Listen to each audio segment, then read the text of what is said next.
I would certainly love to talk to somebody or for somebody to call in who is a big fan of Andrew's glucosamine, because for a lot of folks, you talk about joints, you talk about living their best life possible. This is a great product to help. And glucosamine is something that when I started my company back in 1979, Glucosamine and Chondroitin was one of our very first products. We had a handful of products, and this was one of the first. And back at that time, because really glucosamine and chondroitin has only become interesting to other companies, I'd say in the last 20 years, maybe the last 15 years, glucosamine and chondroitin, to give you a sense of how much I track and follow the research, it's something that that supported our making a formula back in 1979. That's 38 years ago. So, but making a glucosamine chondroitin product is not simple.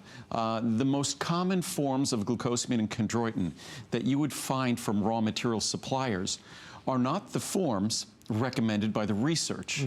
They're less expensive, less bioavailable, not proven to be effective forms.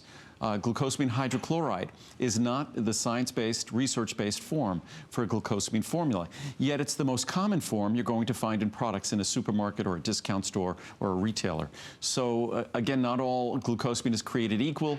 If you want to embrace the science and research in terms of joint health, you need to follow the research, and that research means glucosamine sulfate. That's what we deliver, and we deliver in a form that's ultra-soluble. It's going to be easy to absorb. It won't upset your stomach. Here, I could just open a capsule here quickly.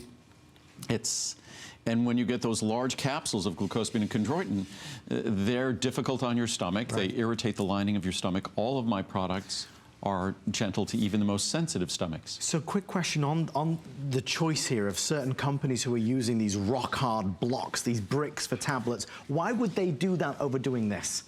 Well, it's much easier for them to make a tablet.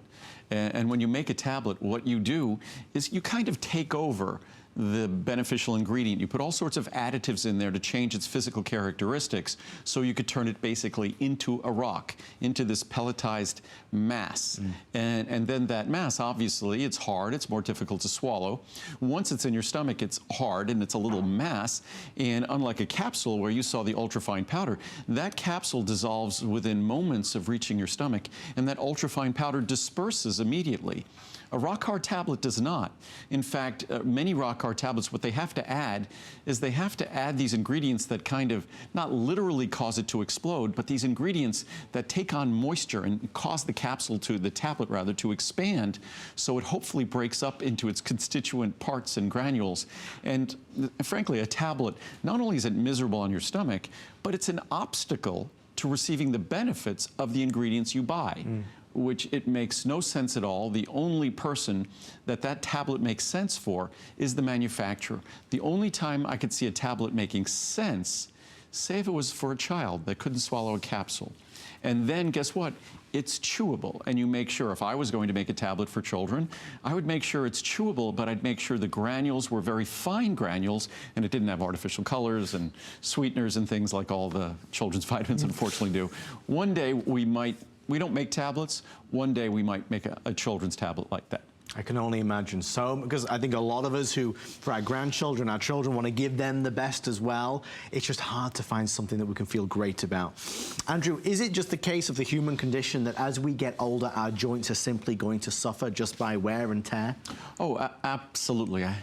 All the systems in our body, as we get older, you know, suffer from their age. That we have a time limit effectively on our time here, and our systems tend to struggle with the passage of time.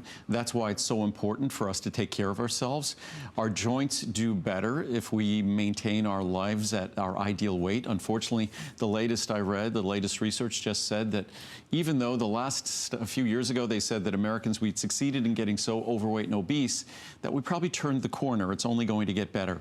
Unfortunately, now, and I remember when one state had over 40% of its population obese, Now the U.S. as a whole, adults are 40% obese, which is remarkable, incredible.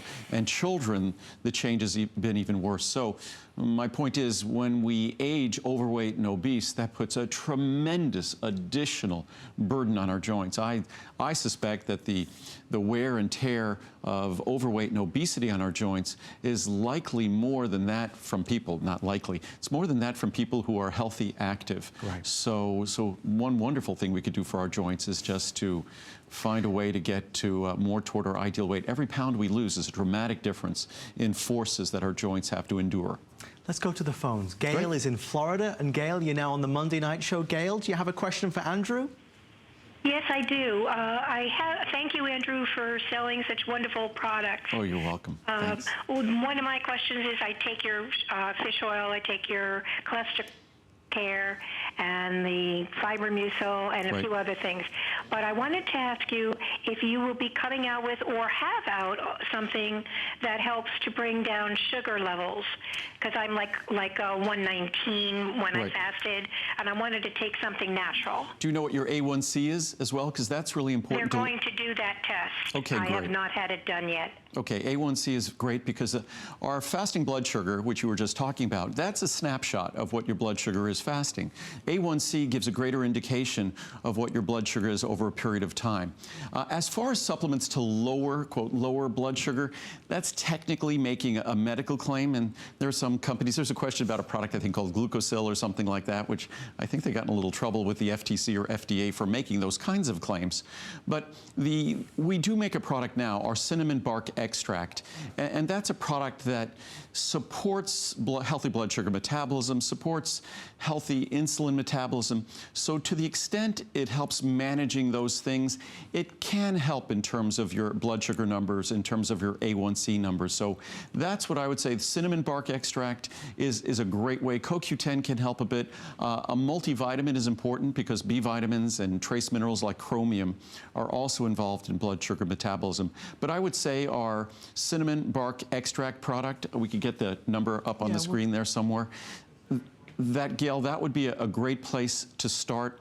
And of course, to the extent you could modify your diet, reduce carbohydrate intake or sugar intake, and perhaps be more active and manage body weight, those are the sorts of things that help us manage insulin. Because as we gain weight, our body tends to become less sensitive to the benefits of insulin in storing away our blood sugar. And what happens is our blood sugar levels gradually rise as we become less sensitive to the effects of insulin, the benefits of insulin.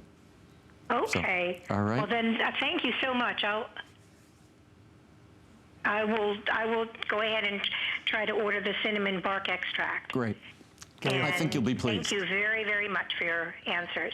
Oh, you're welcome. You're welcome. Thank you, Take Gail. care, Gail. Bye-bye. If you'd like to speak to Andrew, 1-866-376-8255. It's a real opportunity, and I think, Andrew, as we've said, as we'll walk and talk,